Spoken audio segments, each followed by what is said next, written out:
He was nearly 40 years my senior, but still looked at me as though him approaching me at all was doing me a favour. I have come across this energy all of my life.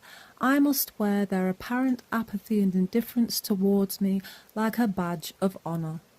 It seems no matter what my hard fought for achievements are, I always come across someone who tries to make me feel that I have no more value than a stubbed out cigarette. It's like they're on a conveyor belt. When one has had a go at diminishing me, another turns up. I was sat at a table in a cafe with a kind of friend. When I saw him approaching us, he had food down the front of his jumper. I picked up an air of cockiness in his walk. Just as I was beginning to absorb that energy, his mouth began emitting words of fake flattery, so as to make an entrance into my space. In a friendly enough tone he said that I reminded him of a particular musician. I smiled at him, but before I had a chance to reply, he turned his gaze to my kind of friend, who he thought was my husband, and said, "Don't you think so?"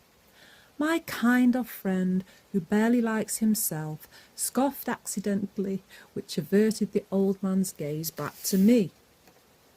He then zoned in to the fact that I had headphones around my neck and asked me if I was a musician, to which I just got a chance to barely reply before he again turned to my kind of friend and asked him if I was any good.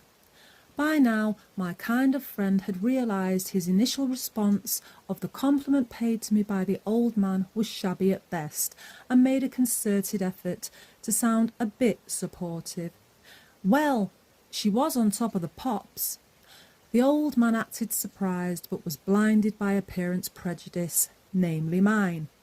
He barely paid the response any mind. He just focused on the hard-to-hide dislike of me by my kind of friend and said to him, as though I was invisible, "You don't seem that convinced she's any good," which resulted in another layer of invisibility added to my already weighed-down cloak of invisibility, and a notch on the old man's belt of being allowed to publicly humiliate me without being seen.